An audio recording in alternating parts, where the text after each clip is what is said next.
भभुआ विधानसभा क्यों खास है और इस सीट का मिजाज कैसा रहा है? फिलहाल जो पिछले आंकड़े हैं उन पर चर्चा कर लेते हैं। रंजन जी, सीट अगर स्कैन करते हैं आप भभुआ की तो क्या नजर आता है? भभुआ का मिजाज कैसा रहा है? दरअसल भभुआ की अगर हम बात करें तो पिछली बार यहाँ लालटेन जगमग हुआ था और यहाँ से भरत बिंद जो है वो चुनाव जीतने में सफल हुए थे और उससे पहले जो 2 चुनाव बीजेपी ने जीते थे उस जीत के सिलसिले को तोड़ा भी था। उसके बाद जब चीज़ें आगे बढ़ी, 2024 बजट सत्र का आखिरी दिन था और सडनली जो दृश्य दिखता है कि भरत बिंद सम्राट चौधरी के साथ विधानसभा में प्रवेश करते हैं और ट्रेजरी बैंक बेंच पर जाकर वो बैठ जाते हैं और यहाँ से ये चीज़ें स्पष्ट होती हैं कि उन्होंने पाला बदल लिया है। तो अब इस बार का चुनाव यहाँ का इसलिए इंटरेस्टिंग हो गया है कि भरत बिंद के पाला बदलने से चुनावी समीकरण पर कितना असर पड़ा है, इसका लाभ किसको मिलेगा। एक और दिलचस्पी जो भभुआ विधानसभा सीट को लेकर है, भभुआ पर पिछली बार जो बीजेपी के टिकट पर चुनाव लड़ी थी रिंकी रानी पांडे, जो उससे पूर्व बाई इलेक्शन में जीती थी, अपने पति के निधन के बाद आनंद भूषण पांडे 2015 में महागठबंधन की लहर में बीजेपी से जीते थे, फिर बाई इलेक्शन रिंकी रानी पांडे जीती। अभी भी रिंकी रानी पांडे जनसंपर्क कर रही हैं। तो जो एक चीज दिखती है कि आखिर यहां बीजेपी से कौन प्रत्याशी हो सकता है। भरत बिंद बीजेपी में है, अब रिंकी रानी पांडे की भी दावेदारी है। तो आप कह सकते हैं कि एनडीए के लिए भी एक ऐसी स्थिति है कि आखिर वो किसको यहां से प्रत्याशी बनाए। भरत बिंद आए होंगे, कुछ शर्तों पर आए होंगे, रिंकी रानी पांडे जो हैं वो लगातार बीजेपी में बनी रही हैं तो उनका भी दावा मजबूत है। लेकिन ऐसा नहीं है कि ये समस्या जो है सिर्फ एनडीए के साथ है, क्योंकि अगर आप देखिए यहाँ पर तो पिछली बार जो है यहाँ आरएलएसपी के टिकट पर वीरेंद्र कुमार सिंह यानी वीरेंद्र कुशवाहा चुनाव लड़े थे और बेहतर चुनाव लड़े थे, 37,000 से ज्यादा वोट भी लेकर आए थे। उन्होंने आरजेडी ज्वाइन कर लिया था, तो एक दावा तो उनका सशक्त बनता ही है आरजेडी की तरफ से। लेकिन इन सब के बीच एक और दिलचस्प बात जो घटी है वो ये है कि डॉक्टर प्रमोद कुमार सिंह, जो कि यहाँ से 3 बार विधायक रहे हैं, जिनका कि इसी साल 2025 में निधन हुआ, उनकी पत्नी विभा कुमारी भी चुनावी तैयारी में लग गई हैं, जनसंपर्क कर रही हैं और उनका भी कहना है कि अगर आरजेडी टिकट देता है तो वो यहाँ से चुनावी मैदान में उतरने को तैयार है। तो 2 सशक्त कैंडिडेट एनडीए के पास, बीजेपी के पास भरत बिंद और रिंकी रानी पांडे, और इसी तरह से 2 सशक्त कैंडिडेट महागठबंधन आरजेडी के पास वीरेंद्र कुशवाहा और विभा कुमारी। तो दोनों के सामने एक समस्या आने वाली है, क्योंकि दोनों एक एक प्रत्याशी को ही चुनावी मैदान में उतार सकते हैं। तो इसलिए भभुआ के चुनाव पर चुनावी संग्राम शुरू होने से पहले आपस में ही एक घमासान चल रहा है और इसलिए यहां के चुनाव पर लोगों की दिलचस्पी जो है वो दिन ब दिन बढ़ती चली जा रही है।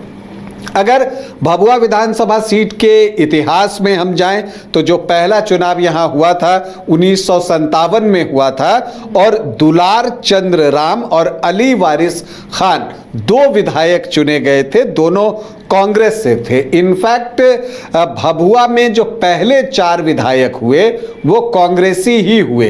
पहले चुनाव में 2, फिर 1962 में भी कांग्रेस को जीत मिली, 67 में भी कांग्रेस को जीत मिली। कांग्रेस की जीत के सिलसिले को तोड़ा चंद्रमौली मिश्रा ने जब उन्होंने भभुआ में दीपक जलाया, मतलब कि भारतीय जनसंघ को जीत मिली। हालांकि अगले चुनाव में कांग्रेस ने यहाँ वापसी कर ली, लेकिन उससे अगले में जनता पार्टी आ गया, फिर कांग्रेस आ गई, फिर सीपीआई और कांग्रेस के बीच एक बार सीपीआई, एक बार कांग्रेस, फिर एक बार सीपीआई, फिर प्रमोद कुमार सिंह की एंट्री होती है और वो यहाँ से आरजेडी के टिकट पर चुनाव जीतते हैं साल 2000 और 2005 के फरवरी में।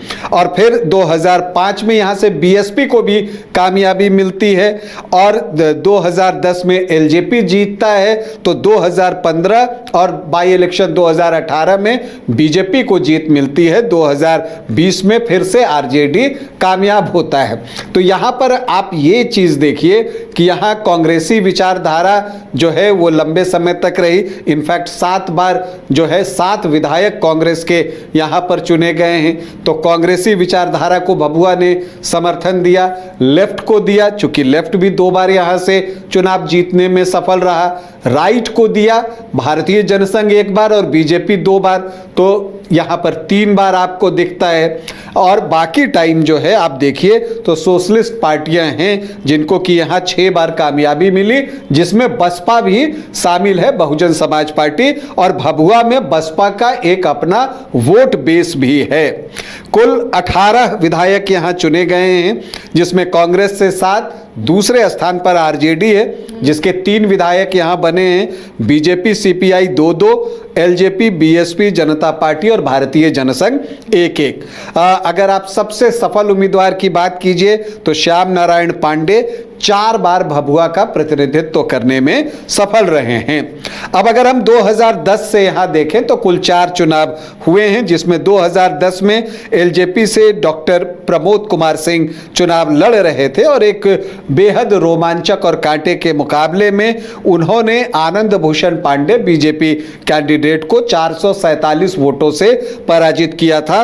और तब जो आप देखते हैं विजय लक्ष्मी देवी तीसरे स्थान पर रही थी और चौथे स्थान पर विजय शंकर पांडे थे कांग्रेस प्रत्याशी। 2015 में जब महागठबंधन अस्तित्व में आया तो ऐसा लगा कि यहाँ पर महागठबंधन की स्थिति मजबूत होगी, क्योंकि समीकरण भी उस तरह के हैं। लेकिन यहाँ चौंकाने वाला जो है परिणाम आया और 2015 में पहली बार भभुआ में कमल खिल गया और तब आनंद भूषण पांडे ने जो है वो जेडीयू के डॉक्टर प्रमोद कुमार सिंह को, जो कि सिटिंग विधायक थे एलजेपी के, चुनाव लड़े 2015 में जेडीयू पर, लेकिन वो हार गए और आनंद भूषण पांडे 7,744 वोटों से चुनाव जीतने में सफल रहे। लेकिन 2017 में उनका निधन हुआ तो फिर एक बाई इलेक्शन करवाना पड़ा और उनकी पत्नी रिंकी रानी पांडे यहां से चुनावी मैदान में उतरी। उनके सामने कांग्रेस से शंभू पटेल थे और यहां पर एक बड़ी जीत जो है वो रिंकी रानी पांडे को मिली। एक सहानुभूति का वोट भी था, 14,787 वोटों से वो चुनाव जीतती हैं। लेकिन 2 साल बाद ही 2020 में परिणाम बदल जाता है। भरत बिंद जो कि 2015 में बीएसपी के टिकट पर चुनाव लड़े थे, इस बार आरजेडी के टिकट पर चुनावी मैदान में उतरे और उन्होंने रिंकी रानी पांडे को 10,045 वोटों से पराजित किया। लेकिन यहां दिलचस्प ये रहा कि उपेंद्र कुशवाहा की पार्टी से चुनावी मैदान में उतरे वीरेंद्र कुशवाहा 37,000 वोट लेकर आ गए। तो ये हार का बड़ा कारण बना रिंकी रानी पांडे के। लेकिन डॉक्टर प्रमोद कुमार सिंह जो हैं, जो यहां से निर्दलीय लड़ रहे थे, वो भी 20,000 से ज्यादा वोट लेकर आए, इनफैक्ट 20,639। तो जो वोटों का बंटवारा हुआ, चतुष्कोणीय मुकाबला हो गया था, वहां भरत बिंद जो है वो 57,561 वोट लाकर 10,045 वोट से जीते। तो ये यहाँ के जीत के रिकॉर्ड्स हैं। लेकिन समीकरण कैसे लालटेन को यहाँ पर फेवर कर रहे थे और जब कैंडिडेट ने अब पार्टी बदल ली है तो क्या फिर से लालटेन जलेगा या फिर अब कैंडिडेट के साथ जनता जाएगी, इस पर हम बाद में चर्चा करेंगे। समीकरण पर भी चर्चा करेंगे, लेकिन उससे पहले जान लेते हैं भभुआ की जनता का मिजाज क्या है। अभी यहाँ पर हम लोग क्लियर नहीं है किसको वोट देंगे। क्या विकास तो हुआ है आपके यहाँ? विकास तो हुआ है, ऐसा बात नहीं विकास नहीं हुआ है, लेकिन सिस्टम वही है पुरानी वाले। हम नेता मानते हैं बहुजन समाज पार्टी का जो भी कैंडिडेट आएगा वह यहाँ से लीड करेगा।